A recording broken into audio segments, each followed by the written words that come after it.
e vamos meditar na palavra do Senhor. Quem veio aqui hoje para ouvir a voz de Deus e não a voz do pastor e não a voz da nossa emoção? Deus quer falar conosco, né? E muitas vezes Ele quer falar coisas que a gente não quer ouvir. Graças a Deus por isso também, né? Quem pode dizer amém aí? Ou você só quer ver você só quer ouvir o que te agrada, né? De repente você não vai, o que você precisa hoje é ouvir aquilo que você não quer ouvir. Mas Deus, Ele está aqui para que possamos avançar. E para Deus é mais importante o nosso avanço do que o nosso conforto provisório, né? Na semana passada, nós falamos sobre um tema muito interessante, sobre o tempo, sobre a espera. Quem teve aqui semana passada? Foi bom ou não foi? Foi bênção, né?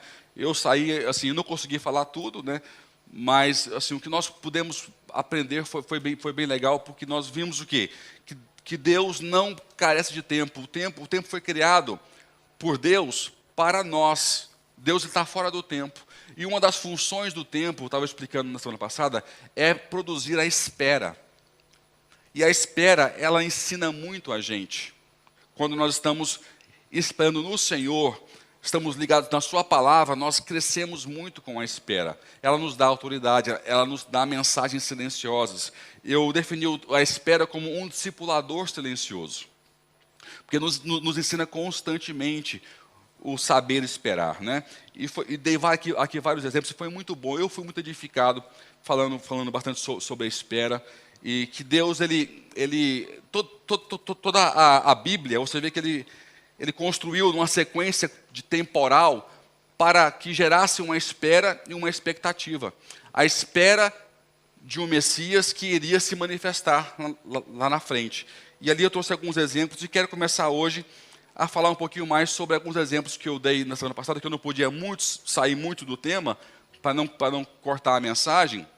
E quero abordar um pouquinho mais hoje sobre isso com você. Fala assim comigo, o poder da revelação. De novo, fala o poder da revelação. Fala assim, compreensão. Compreender é muito importante. Fala a Bíblia sobre o chamado culto racional. Quem aqui já ouviu isso? Dais culto racional a Deus. Se você for fazer uma avaliação, você vai descobrir que muitos cultos não são racionais. São cultos religiosos. Pastor, qual que é a diferença? Pessoas que estão fazendo estão seguindo a liturgia, estão seguindo o mecanismo, mas entra e sai do mesmo jeito. Não tem uma inteireza de propósito naquilo que está fazendo. Não adora de verdade. Quando ele ora por vento, ele não ora para Deus. Pastor, isso existe? Existe. Tem gente que ora da boca para fora, que não passa do teto a sua oração. E tem pessoas que falam realmente com Deus. Um dia, eu achei estranho alguém um dia falar isso comigo, eu estava dando célula, a pessoa falou assim, sabe o que eu acho bacana com você? Eu falei, o quê? Você fala como se estivesse falando com Deus. Eu falei, mas não é assim a oração? Para mim era muito normal, mas alguém identificou que não via isso em outras pessoas e nem nela mesma ela enxergava isso. Aquela oração mecânica, aquela oração que você está dormindo e fala, Pai nosso que estás no céu, me dá um bife amanhã, e começa a mudar o assunto, você esquece a oração e dorme. Você está mecânico. Você não está dando um culto racional. E culto racional é você fazer tudo com entendimento, com revelação. Paulo, ele foi tão incisivo isso, nós hoje citamos várias vezes Romanos 12, 2, sobre a importância da renovação do nosso entendimento, para que possamos experimentar a boa, a perfeita e agradável vontade do Senhor. Então, a importância da compreensão, da revelação bíblica é muito importante. Estar só no ambiente que Deus se manifesta não é o suficiente para nós. Os caminhos que nos faltam trilhar, as direções que nos faltam escolher, ser tomadas para poder ir à frente, estão por detrás de uma nova revelação. Não tem como você querer mudar a sua vida sem entender algo novo. Não tem jeito. E, queridos, acredite em mim, há muita coisa nova para se compreender. Nós, seres humanos, nós não compreendemos tudo ainda. A gente acha que está na era da informação, da internet, do conhecimento, mas ainda falta muita coisa para ser explorada. Há muito potencial no ser humano para ser desenvolvido. Há muito conhecimento não interpretado, não entendido com plenitude que nós temos que buscar. Mas se não houver busca, nós nunca vamos encontrar o que nós precisamos encontrar. Né? O primeiro passo é entender que eu não sei tudo. Fala assim comigo, eu não sei tudo. Geralmente os mais velhos falam isso com mais facilidade, sabendo muito mais do que os mais novos. E os mais novos falam isso com mais dificuldade, sabendo menos do que os mais velhos. Então você vê que a compreensão de entender que eu não sei tudo e a vontade de aprender mais está ligada com mais conhecimento e com mais informação. Quanto menos eu sei, quanto menos eu conheço, mais eu acho que eu sei tudo. Mais eu acho que eu estou pronto. Quanto mais eu conheço, quanto mais eu busco, quanto mais eu sou revelado, mais eu sei que eu não sei nada e que eu preciso buscar mais. É assim ou não é? É assim. Então nós temos que dizer que nós não sabemos nada, por mais que seja tudo ao encontro da internet. Queridos, ler a palavra, ler conteúdo sem capacidade de entendimento é igual zero. Você pode ler 50 livros, se Deus não te der capacidade para entender o que você está lendo, o que está por trás das letras, nada vai adiantar. Então peça sempre a Deus, Deus me dê capacidade de compreensão, de entendimento, de revelação. Então a luz da compreensão, a luz da revelação, ela muda percepções e muda trajetórias. Fala assim comigo, percepções, trajetórias.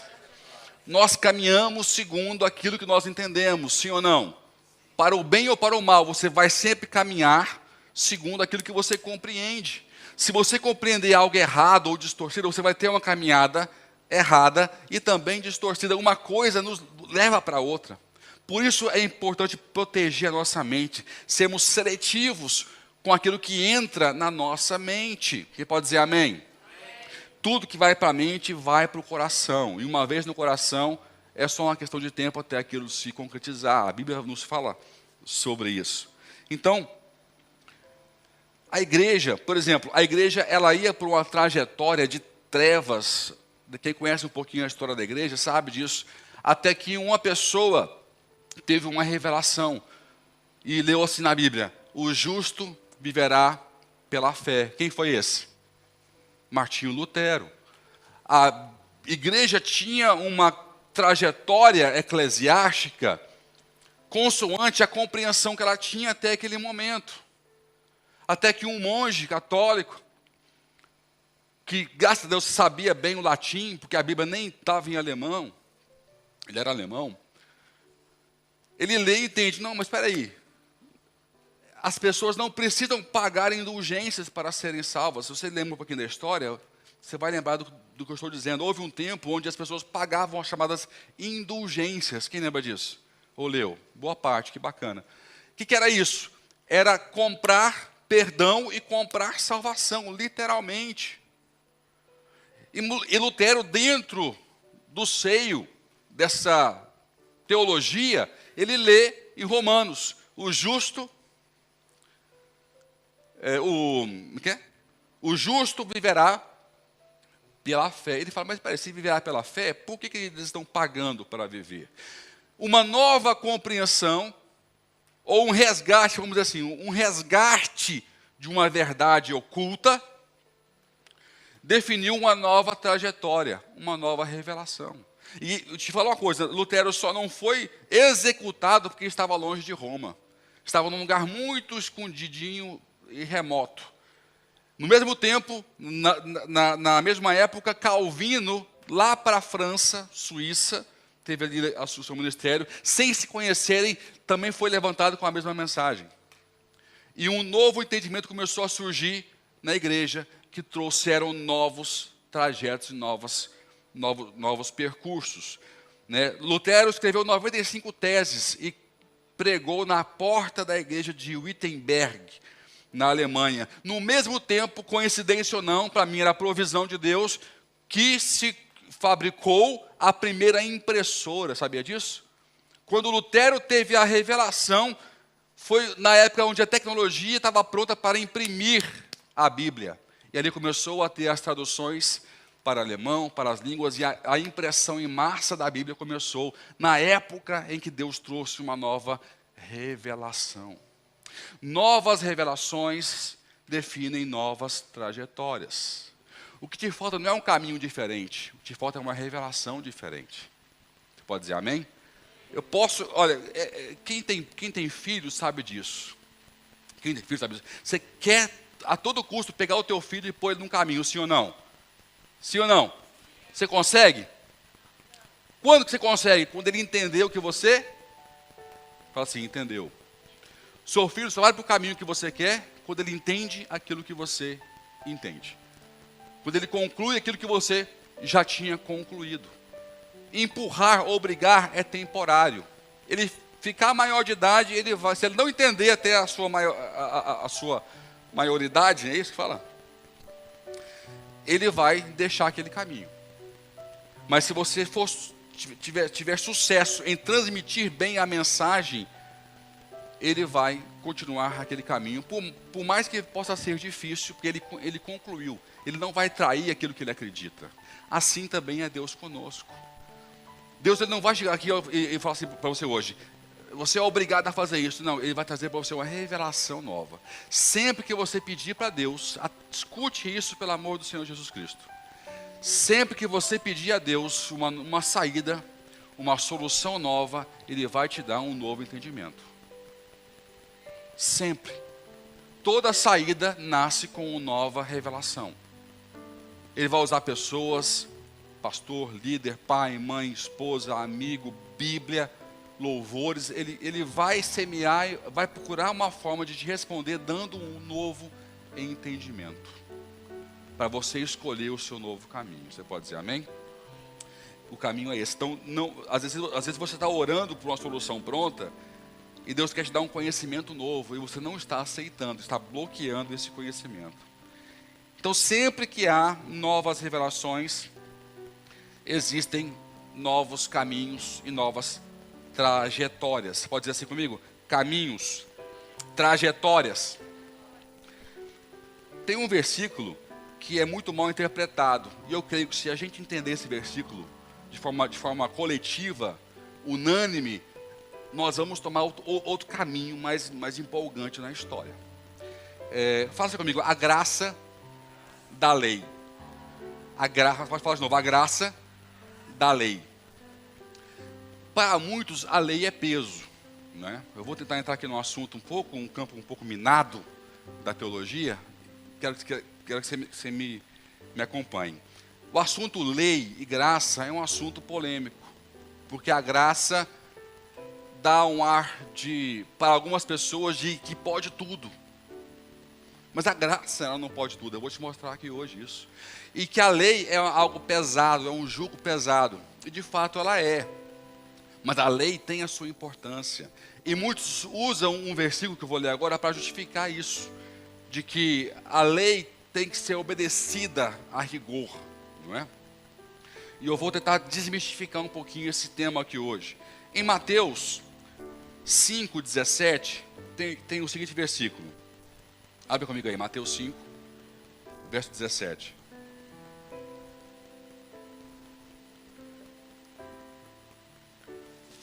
Não penseis que vim destruir a lei ou os profetas. Não vim destruir, mas o quê? Cumprir. Não vim destruir, mas o quê? Eu vim cumprir a lei e os profetas. Queridos, o apóstolo Paulo, ele fala lá em Gálatas 3:24, que a lei é um aio. Quem sabe o que é aio? Uma ama. Quem sabe o que é uma ama? Aio é uma ama. Aio é o cuidador, é aquele que conduz a criança no tempo que ela não consegue entender. Então Paulo fala o seguinte, a lei ela é um aio, ela é uma ama. Ela foi um guia até a compreensão plena. Ela tem esse propósito. Ela aponta para Cristo. Quando Cristo fala, não penseis que vim destruir a lei ou os profetas, mas não vim destruir, mas cumprir. Cumprir quer dizer o que aqui? Quer dizer, eu vim dar sentido. A lei só tem sentido se eu existir. Se o Cristo não se manifestar, se eu não surgir, não morrer na cruz, não ressuscitar ao terceiro dia, tudo que foi falado sobre mim lá atrás não vai ser descoberto e nunca vai ter nenhum sentido. Lembra que eu falei na semana passada sobre Moisés? Lá em Êxodo, eu vou te falar aqui, Êxodo 33, 21, quando Moisés fala o seguinte: Deus mostra, ele fala lá atrás nos versículos anteriores, Deus mostra-me os teus caminhos, eu quero conhecer como é que você opera, a tua vontade, eu quero ver a tua face. E há ali um diálogo entre Moisés e Deus. E Deus diz: Moisés, nenhum homem pode ver a minha face, mas eu vou te mostrar como é que eu vou me revelar a vocês. Aí ele fala: sobe nessa rocha, sobe nessa penha. Ele sobe.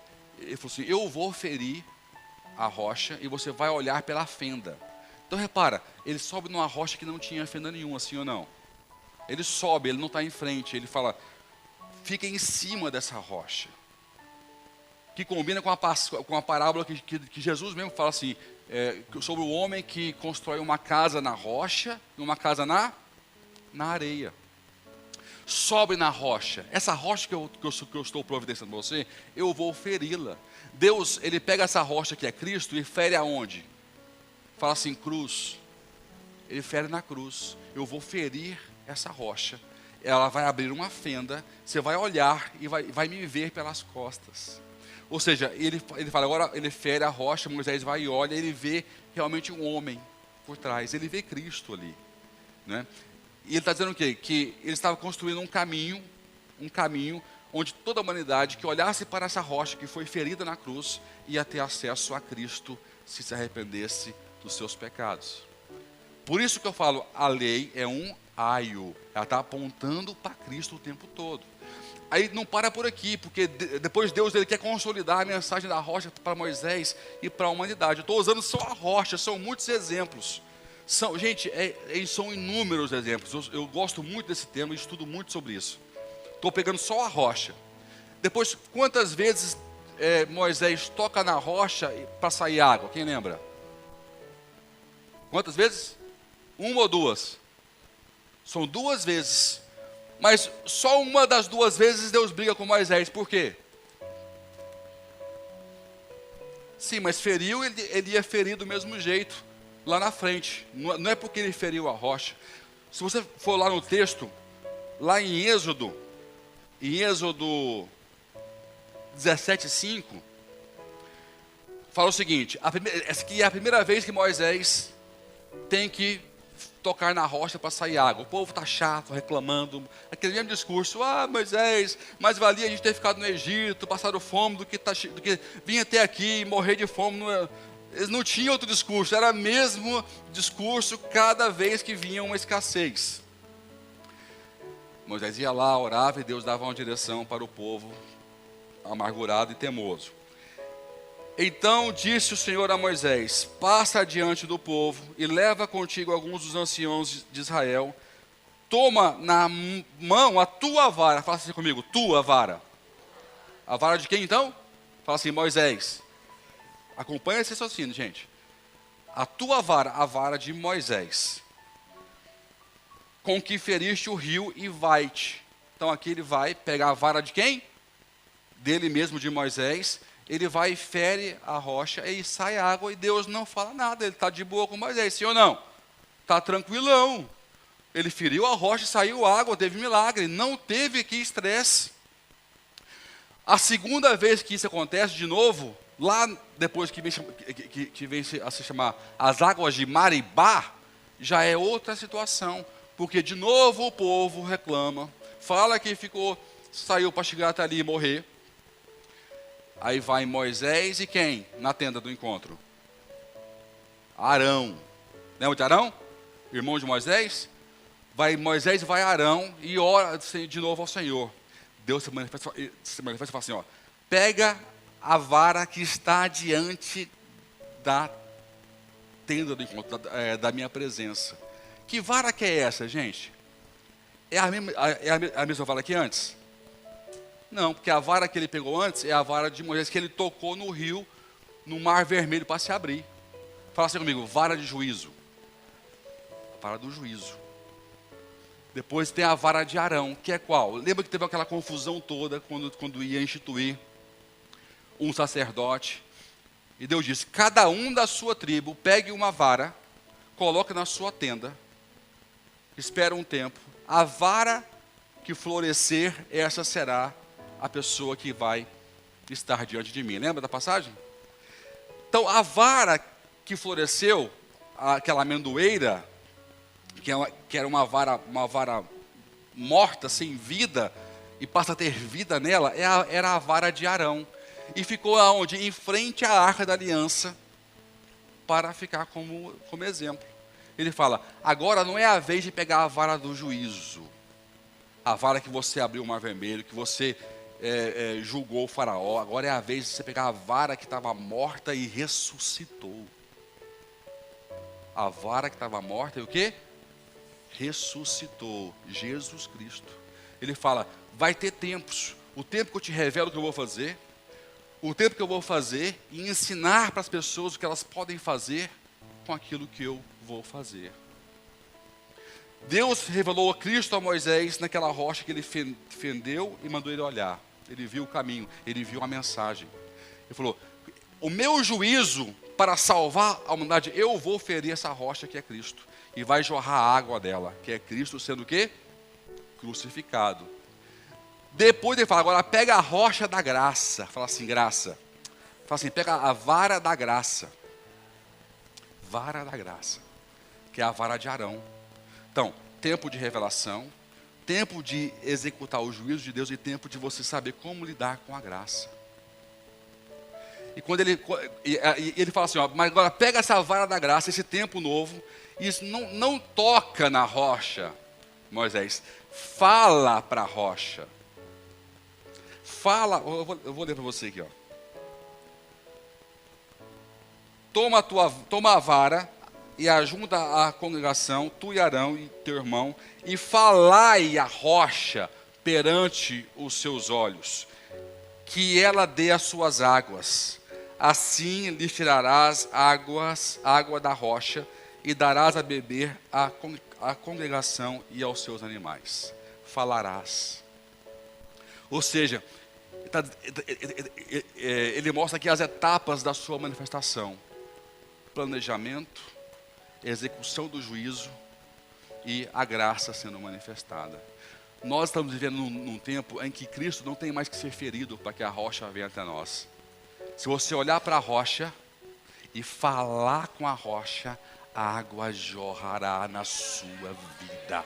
A água vai limpar você, vai te inspirar, vai te lavar, vai te saciar em todos os aspectos. Esse é o tempo que nós vivemos hoje. É o tempo da graça. Mas a graça é mais jogo mole, é mais fácil do que a lei. Vamos voltar lá para Mateus 5,17. Se você ler o contexto, não dá para você pegar um textinho só e olhar para ele não, sem você olhar o que está atrás e o que está na frente. O que está atrás? Vós sois o sal da terra, vós sois a luz do mundo. Eu vos chamei para ser luz, para ser candeia. Não é assim que está atrás? No 5? O que está na frente? Aí você vê, ok, eu não... Interessante. Como é que as pessoas acham que que a graça é brincadeira? Não, a graça é mais séria do que a lei. Acompanha meu raciocínio. Não é meu não, é da Bíblia. Ele fala esse versículo, eu não vim para revogar a lei, eu vim fazê-la ser cumprida, eu vim dar sentido para a lei, porque eu sou o Cristo, eu sou a rocha que estava lá, eu sou a água, eu sou o bordão da graça, eu sou o pão que desceu do céu, eu sou o tabernáculo, o que mais? Eu sou o menorá, eu sou a arca da aliança, eu sou o pássaro que morre quando alguém é curado de lepra, que morre um, pega o sangue daquele que morre, asperge no outro e solta para o campo. Foi isso que foi o leproso, quando ele voltou e foi curado, falou: vai lá no tabernáculo e faz o sacrifício de Moisés, que era esse: pegar 2 passarinhos, matar um, pegar o sangue de um, colocar sobre o outro e fazer o outro voar. Eu sou o pássaro que morre para vocês poderem viverem, porque o meu sangue foi respingado em vocês. Em tudo, Jesus está na lei. Ele fala: então eu vim trazer sentido para a lei, porque ninguém entende. Ele fala: se a vossa justiça, vai acompanhando, se a vossa justiça não exceder a dos escribas e fariseus, está assim lá embaixo. Depois você acompanha aí. Como assim exceder? Quer dizer que os fariseus, eles eram muito bons na lei. Mas se eu não enxergar Cristo na lei, a minha justiça não excede a dos fariseus. Eu sou igualzinho a eles. Eu só não sou como os fariseus quando eu sou capaz de enxergar Cristo na lei. Quando que isso acontece? Quando a luz de Deus, faça comigo, o Espírito Santo. Quando a luz de Deus, que é o seu Espírito, está brilhando em mim como uma candeia. Se esse Espírito não brilha em mim, eu não consigo enxergar Cristo na lei. Eu não nasci de novo ainda. Só quem nasceu de novo consegue olhar para trás e ver claramente que Cristo está na lei. Ele fala: eu vim trazer sentido à lei. Aí ele piora um pouquinho, ele aumenta a fasquia. Falei: porque a lei... Aí que pega um pouco na curva. A lei dizia o seguinte, meu queridão: não adulterarás. Mas eu te digo uma coisa, na minha graça, se você no seu coração adulterar, você já era.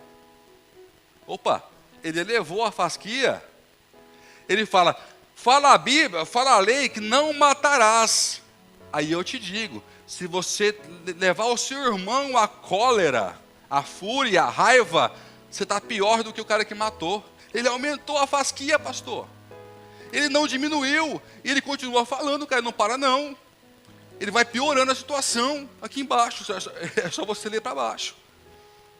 Eu falei: mas como é que o povo interpreta então que a graça é mais suave do que a lei? É mais suave no sentido de que na graça eu sei que eu sou salvo pela cruz. Pode dizer amém. Eu não sou salvo pela lei ou pelo meu comportamento. O que fala a Bíblia? Lá em Tiago, vamos aqui para trás. Tiago 2,10. Pois qualquer que guardar toda a lei, mas tropeçar em um só ponto, tem se tornado culpado de todos. Paulo diz: é impossível que alguém venha a ser salvo pela lei. Então, em termos de salvação, a graça é um refrigério, porque eu sou salvo pela fé em Jesus Cristo. Quem pode dizer amém? Porque eu sei a obra redentora, eu me arrependi dos meus pecados, eu sei que eu sou pecador e preciso de Deus. Eu tenho um novo nascimento. O Espírito Santo, ele me dá uma autoridade para sublimar os meus pecados. A minha natureza é pecaminosa. Antes eu era escravo dela. Agora eu só sou escravo se eu quiser. Vou repetir. Antes de Espírito Santo, antes de nascer de novo, eu era escravo do pecado. Hoje eu só sou escravo se eu quiser. Porque eu tenho uma força em mim que muitos não conheceram no passado, que pode sublimar a minha natureza pecadora. Vocês estão me entendendo? Isso é que faz diferença. Só que Deus, Jesus, ele não revoga o aspecto moral que está por detrás da lei. Aqui que está a questão.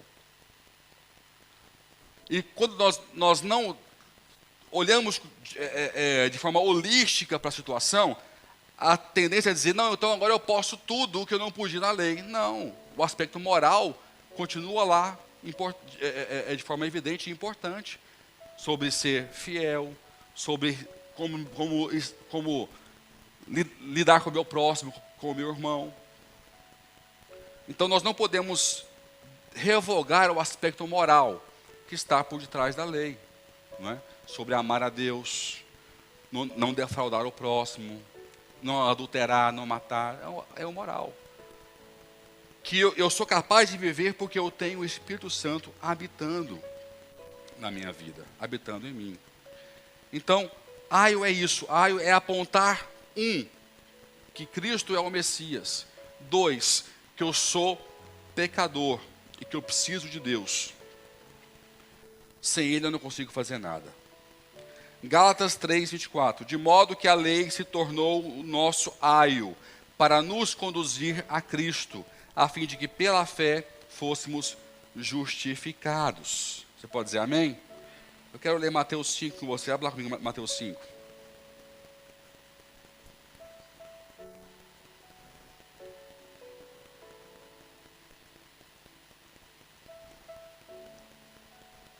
Depois do 17. Não penseis que vim destruir a lei ou os profetas. Não vim destruir, mas cumprir, dar sentido, mostrar o propósito pela qual a lei existiu até aqui. Porque em verdade vos digo que até que o céu e a terra passem, de modo nenhum passará da lei um só i ou um só o quê? Passará de onde, gente? Fala assim, lei. Da lei. A lei, tudo o que se falou da lei sobre mim não vai passar, vai se cumprir. Ele se refere à lei aqui ainda. Até que tudo seja cumprido. Qualquer, pois, que violar um destes mandamentos, falando da onde ainda aqui? Da lei. Por menor que seja, e assim ensinar aos homens, será chamado menor no reino dos céus. Aquele, porém, que os cumprir e ensinar, será chamado como grande nos reinos dos céus. Aqui mostra como é que ele olha os professores do dia a dia. Tem gente que é grande no céu, tem gente que parece ser grande na terra, mas o céu está olhando para ele pequenininho aqui, ó. E tem uns que não tem grande relevância na terra, mas Deus está olhando ele grande no céu.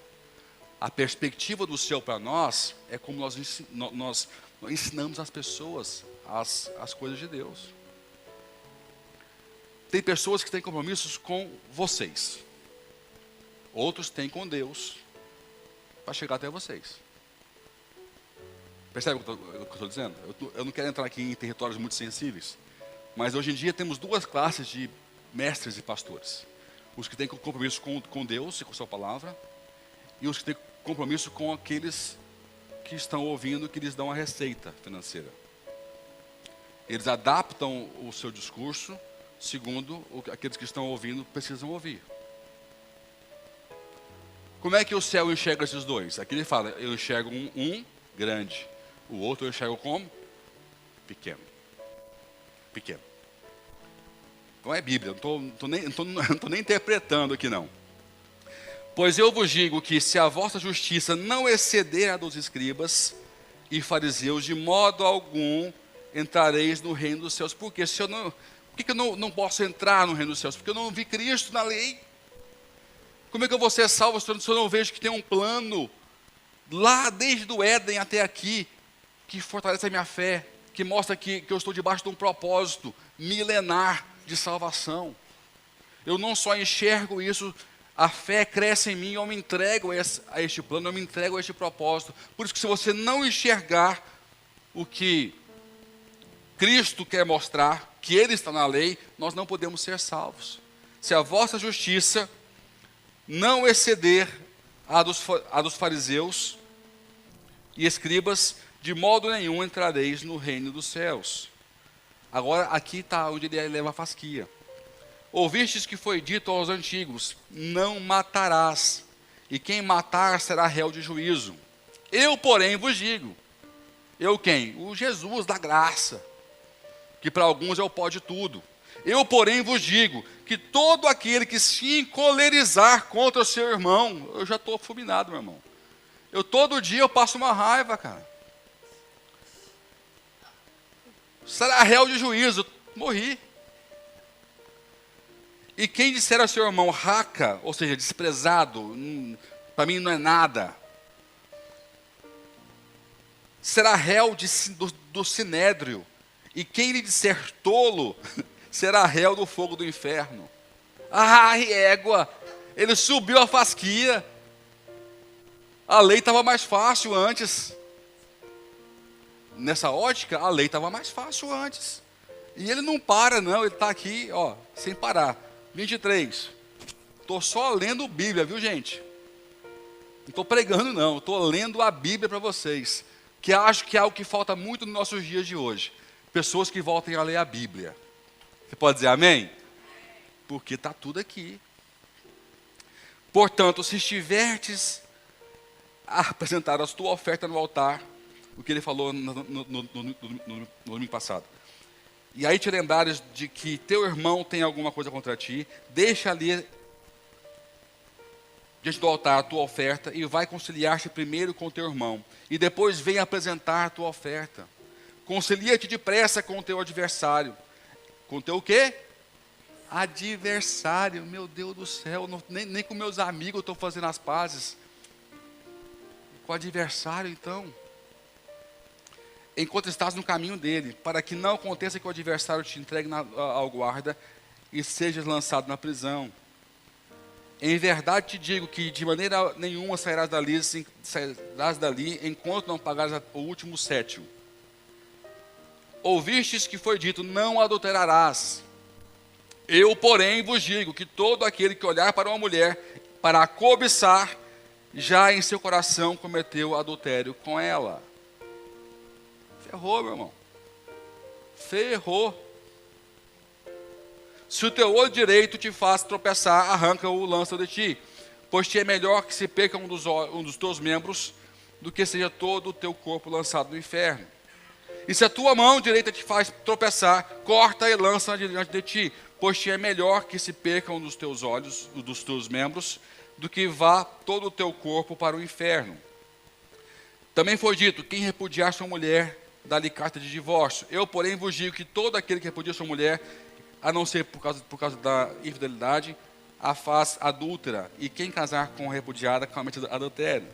Outro sim, ouviste que foi dito aos antigos, não jurarás falso, mas cumprirás para com o Senhor os teus juramentos. Eu, porém, vos digo que de maneira nenhuma jureis, não é nem falso não, nenhuma jureis, nem pelo céu, porque é o trono de Deus, nem pela terra, porque é o escabelo de seus pés, nem por Jerusalém, porque é a cidade do grande rei, nem jureis pela tua cabeça, porque não podes tornar um só cabelo branco ou preto. Seja, porém, o vosso falar o quê? Sim, sim, e o quê? Não, não. Pois o que passa daí vem do quê? Fala, gente. Vem do quê? Do maligno, vem do mal. Parar por aqui, né? É o Jesus da graça. Ou seja, um padrão moral de comportamento. Ah, eu sou salvo porque eu faço isso? Não. Eu sou salvo porque eu creio em Jesus Cristo. A cruz me salvou, o seu sangue é um sangue redentor. Mas o Espírito Santo que habita em mim me capacita a viver esse padrão moral e comportamental. Ah, eu vou arrancar minha mão. Não, o seu Espírito Santo vai amputar sua mão maligna, no espiritual, né? Pode manter ela aí, tá? Senão está todo mundo com cotoco na semana que vem aqui, não. Pelo amor de Deus, entenda o que eu estou falando. Não vem de cotoco não, tá? Nem de caolho assim, com tampão nos dois olhos, né? Em alguns casos aí, o cara nos dois olhos. Mas é uma questão espiritual, quando o Espírito Santo me dá permissão, capacidade, autoridade para sublimar aquilo que me faz pecar. Nós temos hoje um espírito, uma chance de viver coisas que outros não tiveram no passado. Outro dia alguém me perguntou o seguinte: pastor, por que, e eu vou encerrar aqui, senão depois fica muito tarde, por que João Batista, ele anunciou Jesus Cristo? Ele, no ventre da mãe dele, de Isabel, ele já sabia que Cristo era o Messias. Porque a gente vê no diálogo entre Maria e Isabel, que João Batista, que veio para cumprir, para dizer, para preparar o caminho do Senhor, né, e para anunciar que ele seria o Salvador, no ventre da mãe, fala para a mãe dele quem está chegando na casa dela. Olha que forte. Ele já está vivendo o seu ministério sem falar uma palavra. Ele fala, mãe, na barriga, mãe, quem entrou na sua casa é o Messias, o seu Salvador, no ventre dela. Olha o ministério de João Batista. Aí esse cara que vê de forma corpórea a pomba descer, a voz do céu falar alto, esse é meu filho amado em quem tem um prazer, ele batiza Jesus. Ele é preso, sim ou não? O que ele fez na cadeia, fora do seu propósito? Olha, vai lá perguntar para Jesus se ele é realmente aquele que havia de vir. Aí me perguntaram isso um dia. Por que João perguntou isso para os caras? Se ele teve toda aquela trajetória intensa com Deus. Que dúvida foi essa no cárcere que ele teve? Já vou te dar a resposta. Vamos pegar outro exemplo agora. Pedro. Pedro era o cara mais instável, certo? Na Bíblia. Estava bem agora, estava mal depois, negou Jesus, falou que Jesus ele era o Messias, depois falou para não ir para Jerusalém, ele ouviu, vai para lá, Satanás, para trás de mim. Muitos altos e baixos. Quando Cristo morre e é ressuscitado, ele deixa o ministério, porque está com culpa, porque negou Jesus. Cristo tem um encontro com ele na praia e fala, Pedro, tu me amas? Ele, sim, eu te amo, Jesus. Pedro, tu me amas? Sim, eu te amo, Jesus. 3 vezes. Pedro, tu me amas? Aí, o que fala a Bíblia? Quando ele ouviu a 3ª vez, ele se entristeceu. Porque ele lembrou que ele negou Cristo 3 vezes. Cristo trouxe a ele uma dor para tratar aquela dor, aquele trauma, aquela culpa. E ali Pedro, ele é resgatado para o ministério. Mais um pouquinho de tempo, Pedro, ele recebe o Espírito Santo no cenáculo, sim ou não? Vem o poder de Deus nele, sim. Nele, nos apóstolos, e grande poder é manifestado. Aí você vê um Pedro diferente. Por quê? Você pode ver que Pedro, ele é preso e é levado para o mesmo tribunal, o mesmo lugar que Cristo foi julgado para ser crucificado, ele é lá apresentado. E ele não abaixa a guarda. Ele estufa o peito, levanta a cabeça e começa a pregar no sinédrio que Jesus era o Cristo, o Messias que havia de vir. E fala, e fala, e fala, a ponto de expulsarem ele, libertarem ele de tanta ousadia que ele tinha diante do sinédrio. O que diferencia, queridos? Pedro, num risco de morte, de ser preso e também crucificado, naquela época, ele corria esse risco abertamente, de João Batista, no cárcere. Fala comigo assim, Espírito Santo. Há esse evento que separa um do outro. Cristo disse, não há nenhum homem maior do que João Batista, sim ou não? O que fala? Mas depois ele fala, mas no reino de Deus, eu quero achar a Bíblia, põe lá por favor na passagem, eu lembrei só agora, maior que João Batista, isso aqui é muito importante, me ajuda aí, gente.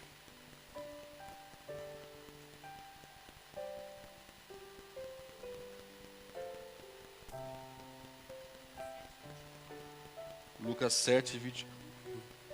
Achei que um outro, talvez seja esse. Guarda aí, esse aí. Mateus 11, 11. Em verdade vos digo que entre os nascidos de mulher não surgiu outro maior que João o Batista. Mas aquele que é menor no reino dos céus é maior do que ele. Olha que interessante. Ele fala, até agora, até aqui, até a lei, nunca ninguém que nasceu foi maior que esse cara. Esse cara, ele foi o mais top de todos os profetas. Mas aquele que é menor no reino dos céus é maior que ele. Falar de quem aqui, gente? Com muita humildade. De mim e de você. Nós somos os menores do reino dos céus. Os menores. Se não for Deus e o seu Espírito Santo, nós estamos enrolados. Enrolados. Ele fala, mas aqueles que tiverem acesso ao Espírito Santo que João Batista não teve, vai ser maior no reino dos céus. Aí você vê Pedro sendo maior que João Batista. Os apóstolos, e a igreja nascer e crescer. Pessoas que ficaram no passado, no anonimato, foram maiores. Que se doaram, morreram em prol do Evangelho de Cristo Jesus. O que separou João Batista num cárcere e Pedro no sinédrio foi o Espírito Santo de Deus, que nos dá clareza. Se temos que buscar alguma coisa, é nascer de novo. Quem pode dizer amém? Ter o Espírito de Deus em nós e não deixar esse Espírito acabar. Fala a Bíblia em... Separei aqui, não estou achando o versículo. Não extingais o Espírito, né? Olha, de cabeça. Abre aí, 1 Tessalonicenses. Vou abrir aqui.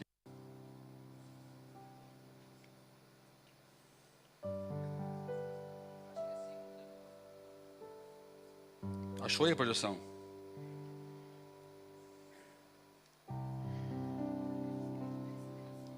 Não extingais o Espírito, tá ali? Não? Qual que é? 1 Tessalonicenses 5,19. Põe, por favor, aí.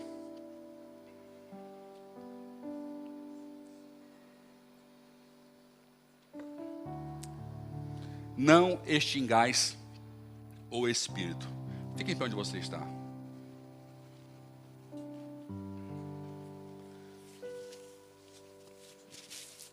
O Evangelho, ele tem um propósito: te levar a Cristo, te salvar, te fazer nascer de novo, te fazer ter o Espírito Santo e ele nunca se extinguir, nunca se apagar, sempre queimar cada vez mais.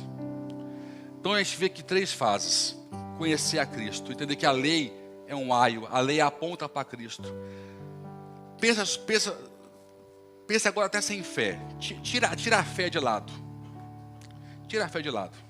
Quando você olha para um texto, aqui atrás, mais ou menos 3.000, 4.000 anos antes de Cristo, que foi escrito, aqui ó. 3.000, 4.000 anos antes de Cristo, ele foi escrito. A lei e os profetas, né? Moisés escreveu Gênesis, Levíticos, Êxodo, Deuteronômio e... esqueci. Números, obrigado.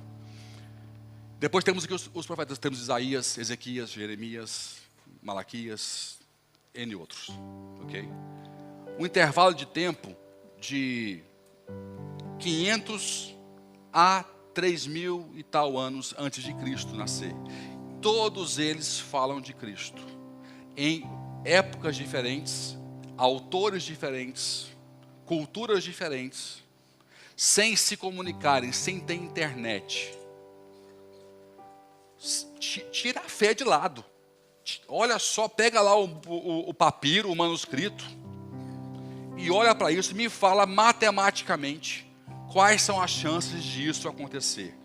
De em 2.000 anos atrás, um Cristo se manifestar e cumprir tudo o que foi escrito por todos esses diversos autores, milhares de anos antes. Entenda que, por isso que eu falo que eu entendo hoje, que não tem ninguém que não vai ser salvo inocente. Porque até nesse ponto não é preciso ser nem fé para crer. Nem fé para crer. É só preciso olhar para a evidência, olhar para o fato. Dá para ir muito longe sem você aplicar a fé. E dá para ir no impossível se você aplicar a fé. Você vai muito longe sem fé. Mas com fé, você vai além do que você pode imaginar. Além. Então, Cristo veio dar sentido à lei.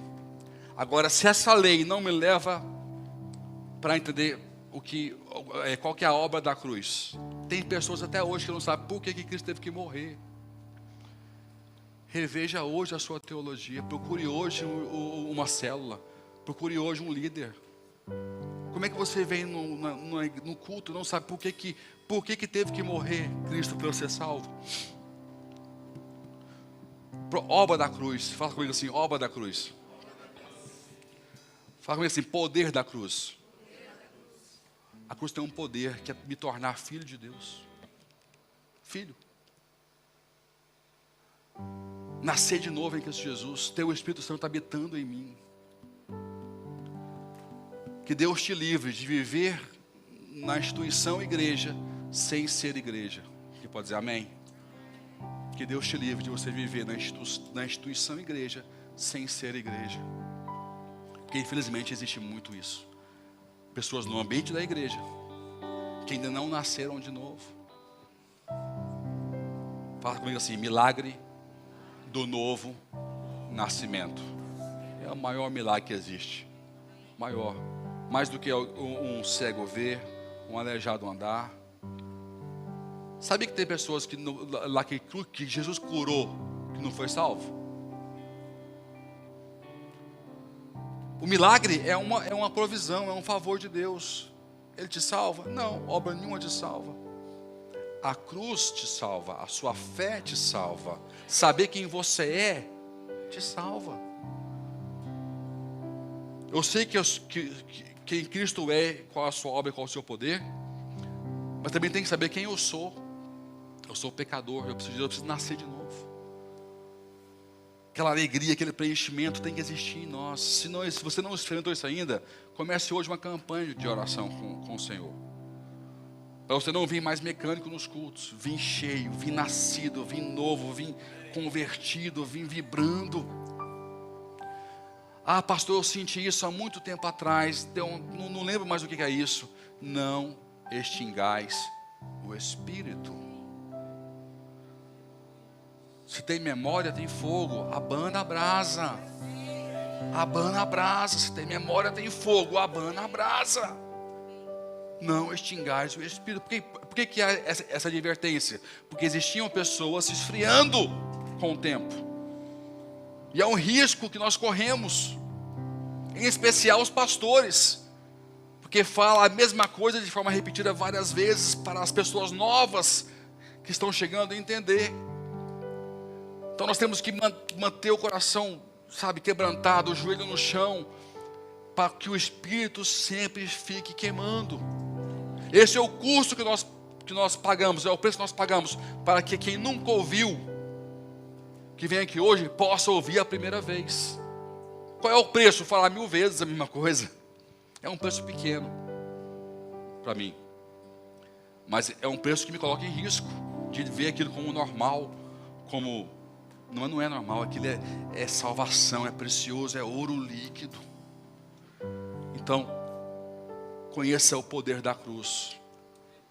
Seja perdoado dos seus pecados. Viva uma vida espiritual. Estava falando com um discípulo meu semana passada. Ele estava me contando as confusões da igreja, com os irmãos e tal. E me contando como é que ele reagiu a um problema.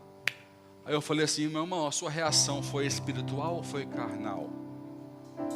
Ah, pastor, foi carnal. Eu falei, pois é. Tenha uma reação espiritual. Se nós somos nascidos de novo, se nós somos espirituais, por que não ter reações também espirituais? Porque o Espírito Santo me capacita a viver isso hoje. Nós só vamos conseguir alcançar o que nós queremos alcançar na terra, lá fora, que é ver pessoas sendo salvas, quando elas virem Cristo em nós, no nosso dia a dia. E para você demonstrar isso para as pessoas, você vai ter que ter prejuízos. Não tem como você ser cristão sem tomar prejuízo no mundo natural.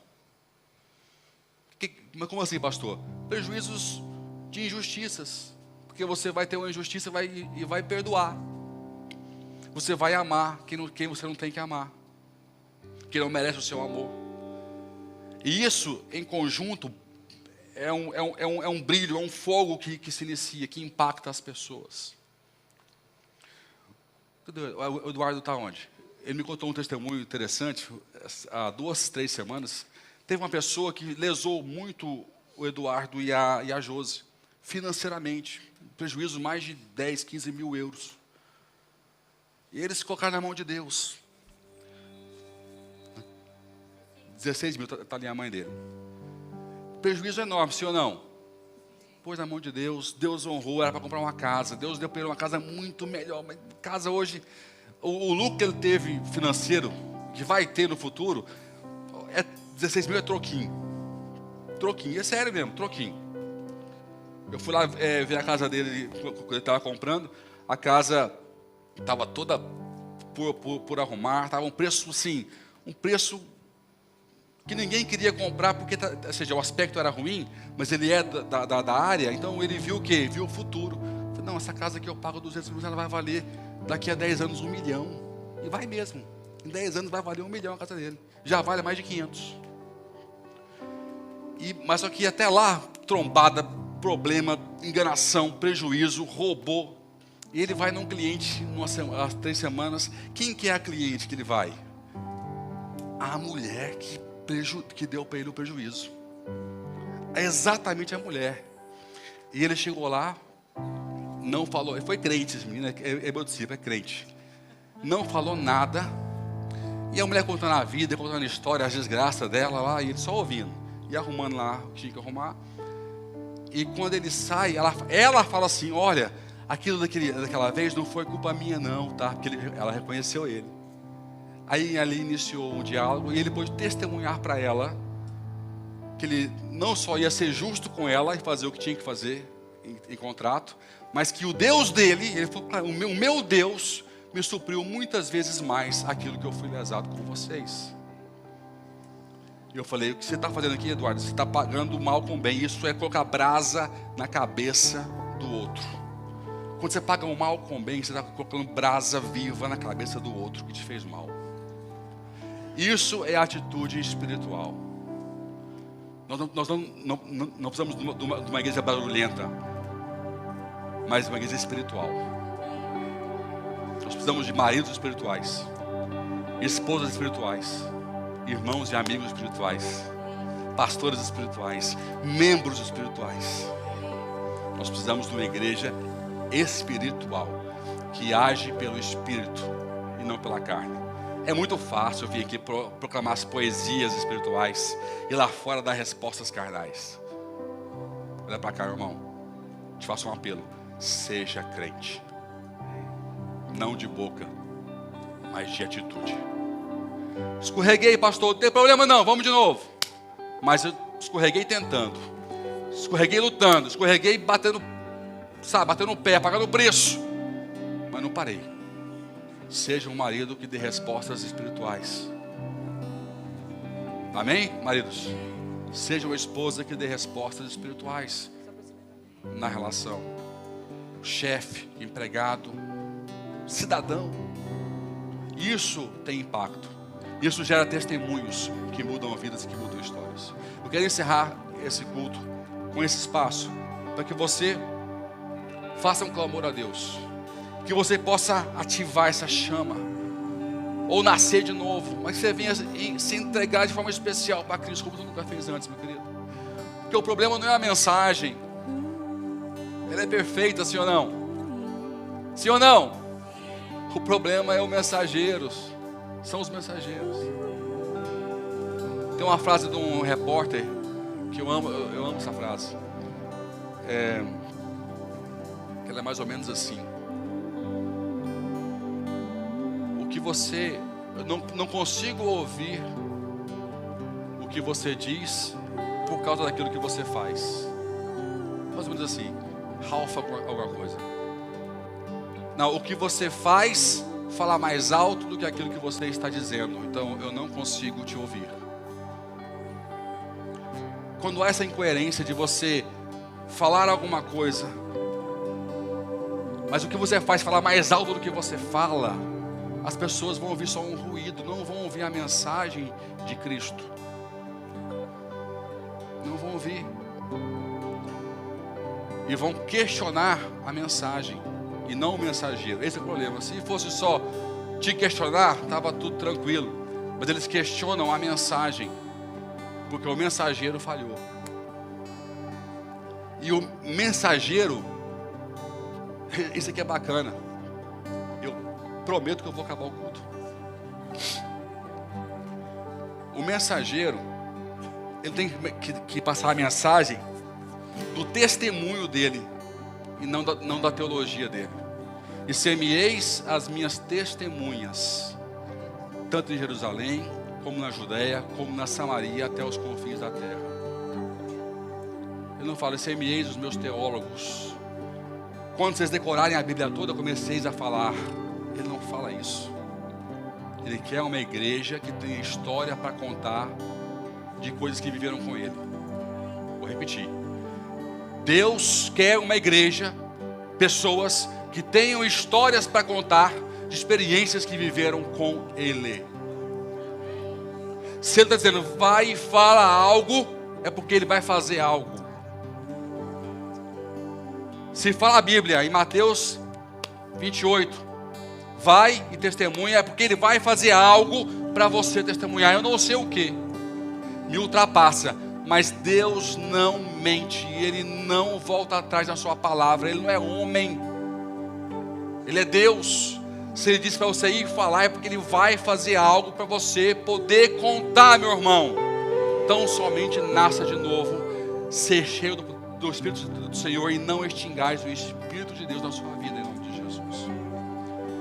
Eu te convido a fazer a melhor oração da sua vida hoje, a mais sincera, a mais entregue, a mais quebrantada, a mais consagrada que você puder hoje.